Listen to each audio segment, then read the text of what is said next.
우리 함께 마음을 모아 2021년 8월 18일 교직원 수요 예배 하나님께 드립니다.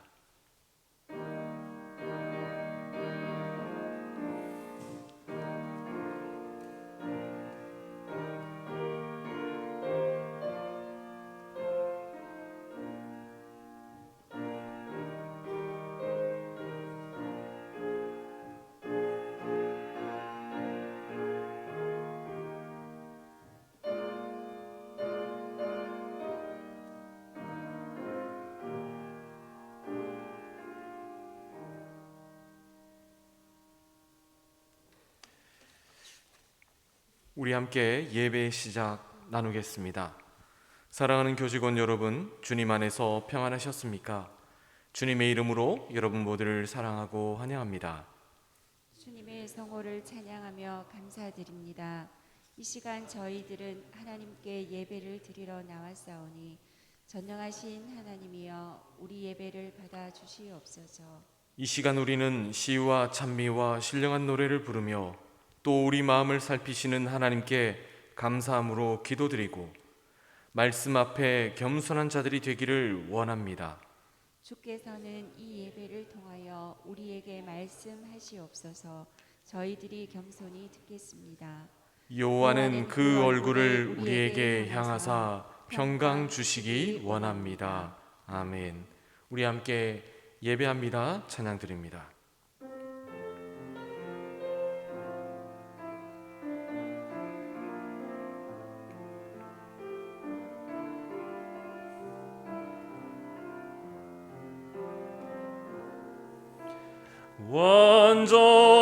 완전하신 나의 주 의의 길로 날 인도하소서. 행하신 모든 일 주님의 영광 다 경배합니다. 예배합니다. 찬양합니다. 주님만 날 다스리소서. 예배합니다. 찬양합니다. 주님 홀로 높임 받으소서. 완전하신 나의 주 완전하신 나의 주 의의 길로 날 인도하소서. 행하신 모든 일 주님의 영광 다 경배합니다. 예배합니다. 찬양합니다. 주님만 날 다스리소서. 예배합니다. 찬양합니다. 주님 홀로 높임 받으소. 예배합니다. 찬양합니다. 예배합니다. 찬양합니다. 주님만 날 다스리소서. 예배합니다. 찬양합니다. 주님 홀로 높임 받으소서.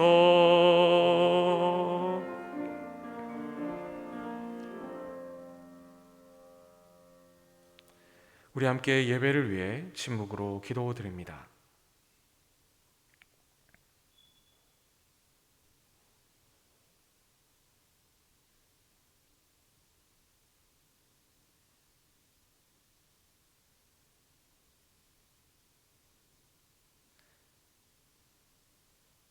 아버지 하나님, 완악한 우리의 마음 고쳐주시고 병들어 있는 우리의 마음 온전케 하여 주옵소서. 주님께서 저희들 정결케 하실 때 은혜로 보좌 앞에 나아갈 줄 믿습니다. 담대히 은혜의 보좌 앞으로 나가는 시간 되게 하옵소서. 예수님 이름으로 기도드립니다. 아멘.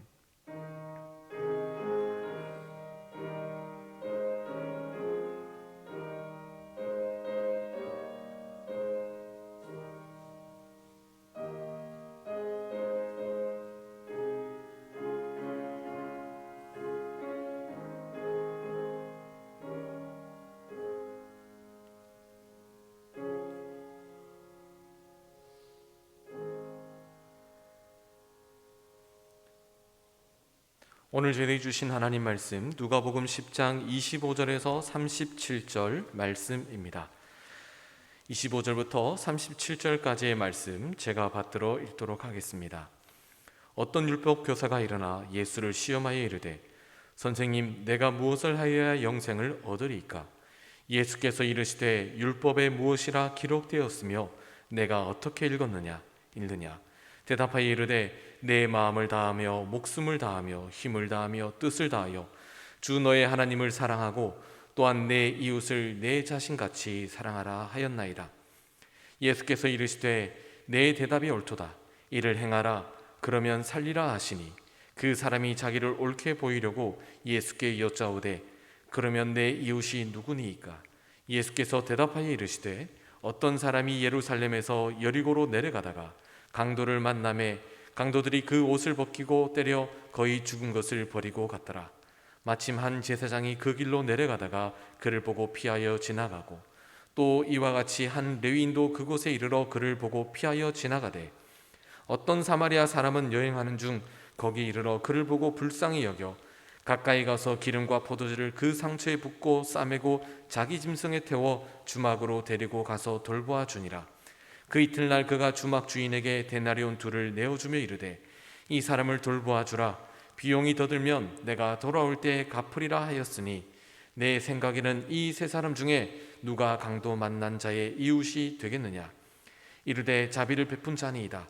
예수께서 이르시되 가서 너도 이와 같이 하라 하시니라. 아멘. 오늘 이하나 목사님 나오셔서 영생에 이르는 길이라는 제목으로 은혜의 말씀 전해주시겠습니다.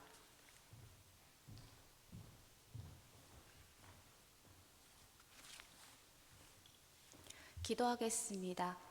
하나님, 이 시간 우리에게 말씀하시고 깨닫게 하여 주옵소서. 예수님의 이름으로 기도합니다. 아멘.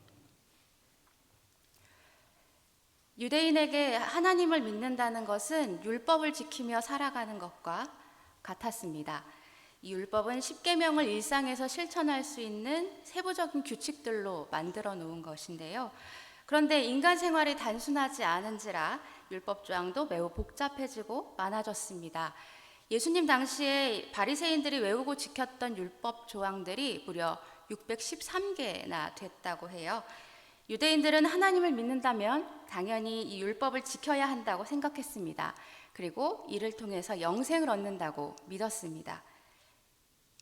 오늘 등장하는 율법 교사는 율법에 따라서 민사 사건을 판결할 수 있는 권한을 가진 사람입니다.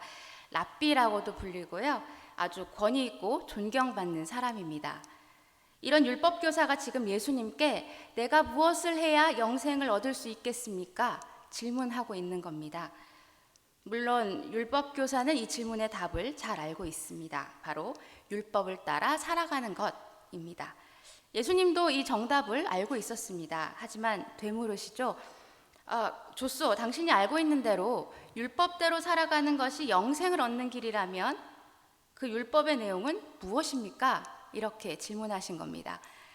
당시 바리새인들이 정해놓은 방대한 율법의 핵심 내용이 무엇이냐라는 질문이지요. 이에 대해 율법교사는 아주 탁월한 대답을 내놓습니다. 율법의 핵심은 하나님을 사랑하고 이웃을 사랑하는 것입니다. 하지만 예수님은 율법교사에게 칭찬은커녕 비난에 가까운 이야기를 하십니다. 당신 말이 다 맞는 말이긴 한데 행하지 않으면 소용이 없으니까 당신은 영생을 얻고 싶으면 율법을 행하십시오 라고 말이죠. 율법 교사에게 율법을 행하라고 이야기한다. 이 상황은 마치 범죄자가 재판장에서 재판장에게 법 똑바로 지키세요라고 훈계하는 것과 마찬가지의 상황입니다. 왜냐하면 율법 교사가 보기에 예수님은 율법을 항상 무시하는 한낱 이단자에 불과했기 때문입니다. 율법을 철저하게 지키려고 보면 율법적으로 부정한 이방인이나 죄인과 같은 사람과는 접촉을 할 수가 없습니다. 따라서 자연스럽게 그런 부정한 사람들은 내가 사랑해야 하는 이웃의 범주에서 벗어나 있는 거죠. 그런데 예수님은 이 율법에서 금지한 사람들과 항상 어울려 다녔기 때문입니다. 이런 예수님에게 황당한 대답을 들은 율법 교사는 따져 묻습니다. 아니, 당신이 율법을 얼마나 잘 알아서 그따위 부정한 사람들과 같이 어울리는 겁니까? 당신이 말하는 이웃이 도대체 누구입니까? 라고 묻는 겁니다. 예수님은 그 대답으로 어떤 이야기를 하나 들려주십니다. 우리가 잘 알고 있는 착한 사마리아인의 이야기입니다. 어떤 사람이 길을 가다가 강도를 만났습니다. 강도들은 물건만 뺏은 게 아니라 그 사람을 아주 크게 해코지했어요. 강도 만난 사람은 지금 목숨이 위태로운 지경에 있습니다. 그때 마침 사경을 헤매는 그 사람 곁으로 한 사람이 지나가는데요. 제사장이었습니다. 하지만 제사장은 쓰러져 있는 사람을 보고 피해서 돌아갔습니다. 그리고 이후에 도착한 레위인도 마찬가지로 보고 피해서 도망갔습니다. 이 두 사람은 왜 그냥 지나갔을까요? 아마 이유가 있었을 겁니다. 하지만 그 어떤 이유라도 죽어가는 사람을 일부러 외면한 제사장과 레위인의 행동은 칭찬할 만한 것은 못 됩니다. 율법교사도 아마 그렇게 생각했을 겁니다. 그렇다면 예수님은 왜 제사장과 레위인을 등장시켜서 이런 악역을 맡겼을까요? 그 이유는 제사장과 레위인이 바로 이 율법교사가 생각했던 자기의 이웃이었기 때문입니다. 제사장과 레위인은 죄인이나 이방인과는 달리 율법적으로 흠이 없는 경건한 유대인이었습니다. 그러나 이야기 속의 제사장과 레위인의 모습은 전혀 경건해 보이지 않습니다. 그들은 분명히 마음과 뜻과 목숨과 힘을 다해서 하나님을 사랑한다 이렇게 자부하던 사람들이었습니다. 그러나 그 행동 속에 이웃을 향한 사랑은 찾아볼 수가 없는 것이죠. 이웃을 내 몸과 같이 사랑하라 이 계명을 지키지 않는 사람이라면 그 사람이 아무리 613개의 율법 조항을 조목조목 잘 지키는 사람이라고 할지라도 하나님의 율법을 지키는 사람이다 이렇게 이야기할 수 있을까요? 하지만 사마리아 사람은 달랐습니다. 그 사람은 강도 만난 사람이 사경을 헤매는 것을 보고 불쌍한 마음이 들었습니다. 그가 겪고 있는 고통을 그냥 외면하지 않았습니다. 가까이 다가가서 자기가 할 수 있는 모든 응급처치를 한 후에 가까운 주막으로 데려가서 정성을 다해서 돌봐줍니다. 그리고 이튿날 자기의 여정을 마치기 위해서 주막을 나서면서 그 주막 주인에게 2데나리온을 주면서 환자의 간호를 부탁하고요. 더 나아가 내가 돌아올 때 다시 들러서 살피겠다 약속도 합니다. 이처럼 사마리아 사람의 보살핌은 한 번의 친절로 끝나지 않았습니다. 환자가 충분히 회복될 때까지 책임을 지고 기꺼이 자신의 시간과 물질을 들였습니다. 사마리아인은 강도 만난 사람을 그야말로 자신의 몸처럼 생각하고 돌봐준 겁니다. 예수님은 이야기를 마치시고 율법교사에게 질문하십니다. 이들 중에 누가 강도 만난 사람의 이웃이 되겠습니까? 율법교사가 처음 예수님께 누가 나의 이웃입니까? 질문했을 때 그는 스스로 율법을 온전히 행하는 사람이다 라고 생각했습니다.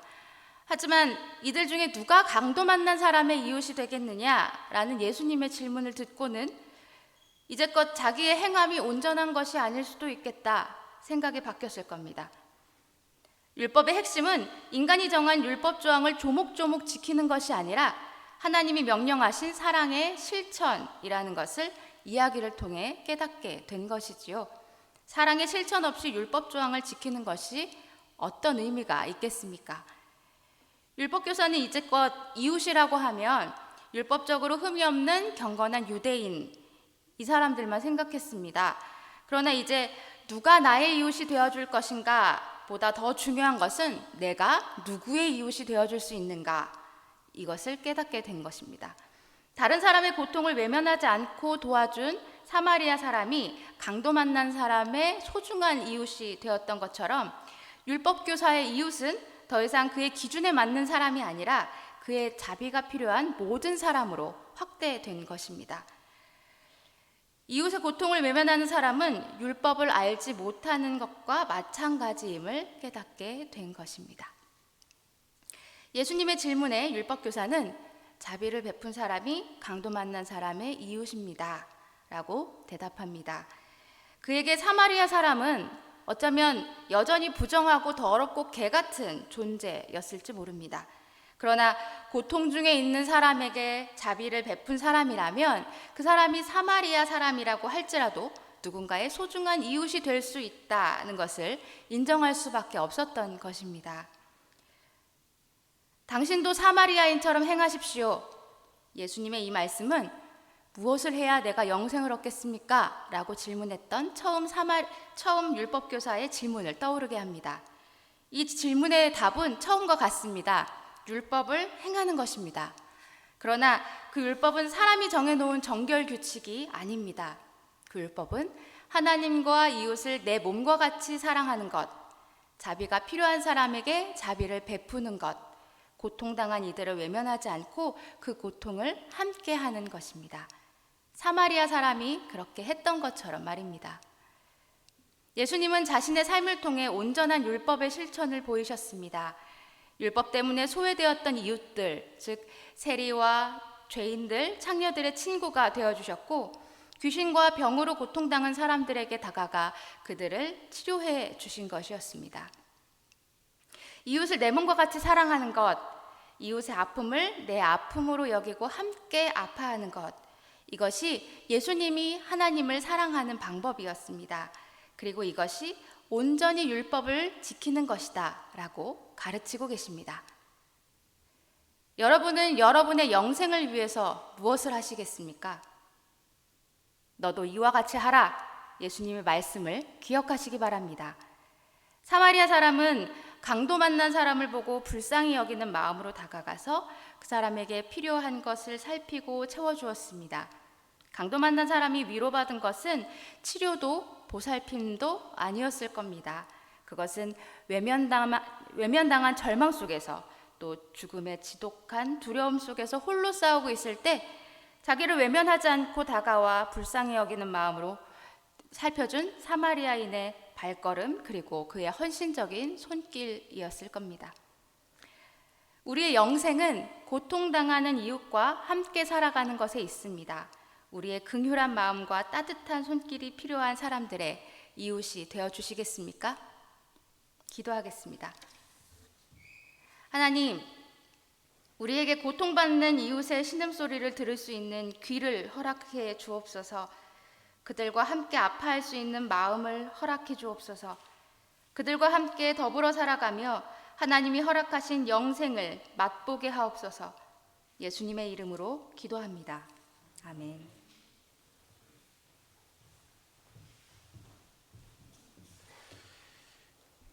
우리 함께 치유를 위한 고백 드립니다.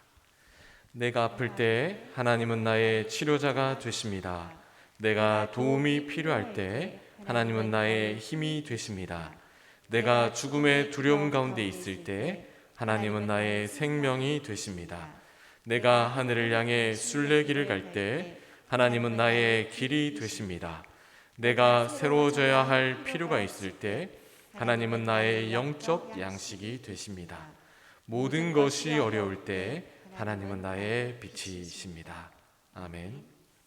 수요교준 예배가 8시 동천 예배당에서 드립니다. 유튜브로도 송출되니 많은 분들 참여해 주시고 또 적극적으로 동참해 주시면 감사하겠습니다. 찬송 예배합니다. 찬양 드리고 이하나 목사님 나오셔서 축도로 예배 마치겠습니다.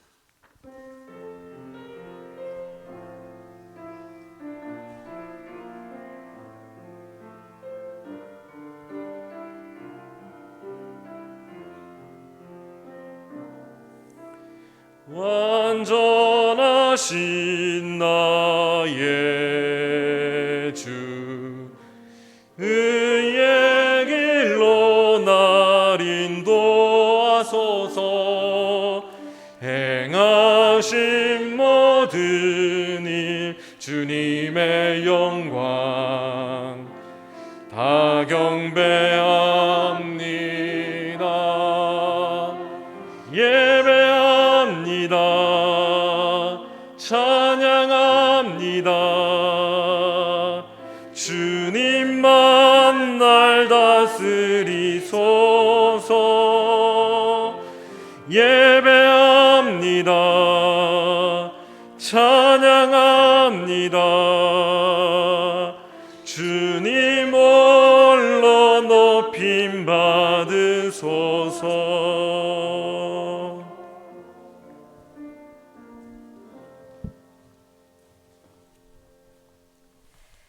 이제는 우리 구주 예수 그리스도의 은혜와 하나님 아버지의 무한하신 사랑과 성령님의 감화 감동 역사하심이 고통당하는 이웃과 함께 살아가며 하나님이 허락하신 영생을 맛보기로 다짐하는 여기에 모인 모든 성도들과 하나님께서 세우신 대구 동산 의료원 위에 이제로부터 영원까지 함께 하시기를 간절히 축원하옵나이다. 아멘.